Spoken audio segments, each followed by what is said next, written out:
Okay, you guys, we are back with another banging video, honey. In this video, we're gonna talk about Jay-Z showing up at the Super Bowl. You know why I'm laughing? Do you guys remember when they said Jay-Z has fled the United States? And I said to you guys that Jay-Z don't flee these things. He normally stands up and fight, especially if his name is being called in a way wherein he knows he's innocent. He's going to stand up and he's going to put up arms and he's going to show face. Well, the CEO of Roc Nation, he's out here, honey, and he's not hiding. But before we get into the video, it is game on. I got my rapper chain on and it's game on. I got my chain on and it's game on. I got my rapper chain on and it's game on. I got my chain on. Okay, so you guys know that it was 2 Fridays ago, the DOJ released the Epstein files, and it had so much information included. Jeffrey Epstein was scouring all corners of the earth, and he had a lot of people sending him money. I'm wondering, why is no one focused on the list of people that was giving Jeffrey Epstein money? Why aren't you guys focused on that? That is a bit of a concern, right? Not just that Epstein wanted to conduct genetics on Jamaican athletes, and further down in the file, I've discovered that he did it. I don't know how he got those samples, and this is why when people don't want to do certain things with their DNA, you can't blame them. But he wanted to dig deep into Jamaican athletes because he wanted to know why is it that they excel so well in track and field. And when I did that video a couple days ago, someone was in the comments saying that I'm slow because I'm saying that is just sick, twisted, and disgusting. That means you're a pedophile. You're a sick, disgusting human being like Jeffrey Epstein and the others. To tell me that I'm so slow because I was disgusted? Guys, if you want to have an idea of what they're hiding from you on that Epstein file, go over there and check Prophetess Celeste. Because she's even telling y'all that you don't have the stomach for it. And when I tell you you don't have the stomach for it, you don't. Anywho, back to Mr. CEO of Roc Nation, right? You guys know that the NFL, they have partnered with Roc Nation, Jay-Z, following Colin Kaepernick. And that came out on the Epstein file that Jay-Z basically sabotaged the people, making the people believe that he was for the people when he was against. I can see that one. I can see the trick because Jay-Z is the word I'm looking for is not a ventriloquist. The ventriloquist is Jeff Dunham, right?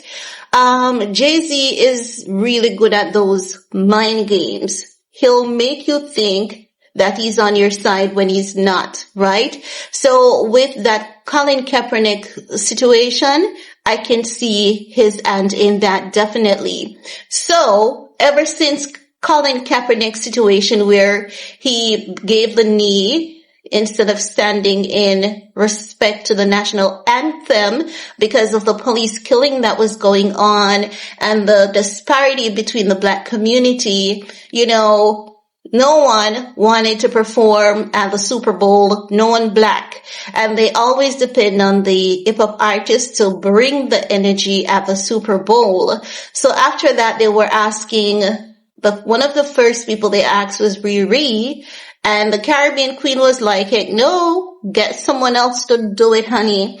And when they cannot get black people to do their dirty deeds, they look at someone who is an influence on the people. So they got Jay-Z. They signed a deal with Roc Nation because a lot of the hip-hop artists that were on fire were signed to Roc Nation at the time.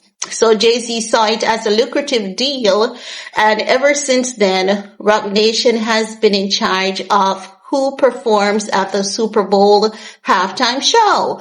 So the other day when it was alleged that Jay-Z witnessed Harvey Weinstein assaulting someone and critics were saying that Jay-Z fled the United States, I was like, ain't no way ever. He's not going to do that, because if you have been following Jay-Z over the years, you would have some understanding of how the guy operates. And I've been going through Jay-Z's and his legalities on here before other people started doing it, right? So I have a good sense of how the guy thinks and operates as it relates to handling legalities. So I know he wasn't going to run, honey. He wasn't going to run. So today, he showed up at the Super Bowl as he normally would. I mean, him being the CEO of Roc Nation, and he showed up with his usual crew, Rumi and Blue Ivy. You know that Rumi is a vibe. The people love Rumi. Rumi has an amazing sense of humor, and the crowd just loves her. I saw the clip and I looked at Blue Ivy, and let me tell you something. Blue Ivy is gonna be Beyonce, okay? She looks like her mom front and back, because when the camera caught Blue Ivy from the back, I was like, I've never seen, I couldn't tell when was the last time we saw Beyonce at the Super Bowl.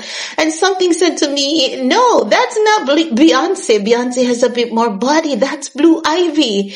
When I tell you that she is the splitting image of her mommy, she is the splitting image of her mom.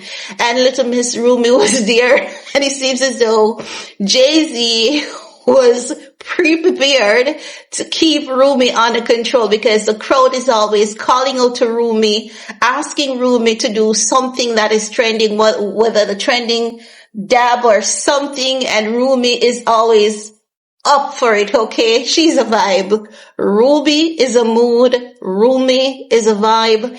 And the crowd loves that little girl. They love her. No, Sir Carter, as you guys know and have heard, he's not the one for the crowd. Many critics believe it is because he has special abilities. But whether special abilities or not, we've seen Sir Carter on a few occasions. And let me tell you, even if he has special abilities or not, when someone is just not for that huge crowd, they're just not for that huge crowd. Maybe crowd freaks him out. Maybe as he gets older, maybe some kids, you know who Sir Carter reminds me of? Sam West. Sam is like that. Sam, sometimes it seems as though he wants absolutely nothing to do with his family. Have you guys observed Sam? They'll be out there. If you guys remember the last time they went to, I think it was Japan, Tokyo, China, somewhere there. And when Kim was busy and they were all busy taking photos, Sam was elsewhere minding his own business, and it was one heck of a job for them to get Sam to take photos with them. Sam was just there enjoying the nature. Sam is giving Kanye, listen, please leave me alone. I'm enjoying this scenery over here. Who are you people? That's how Sam looks at it. Look at his family sometimes. Even at his birthday party, Kim has to lift Sam up to take a picture with him, or else he's not going to be in that photo. Sometimes boys are just different, whether they have special abilities or not. They just want to do their own thing and be in their own world, and it's no big deal. These people, these celebrities are a big deal to us, but to Sir Carter, that's just Jay-Z and Beyonce. They're nobody special to him. To us, Jay-Z and Beyonce is a big deal. To Sir Carter, that's nobody special. Mommy and daddy, and that's as special and as deep as it gets. But Jay-Z's out here. He's not running. He's at the Super Bowl, and he's there with his regular crew, Blue Ivy and Miss Rumi, and they look really great as a family. And that's all I have to share with you guys. We're going to talk some more in the comment section. Peace.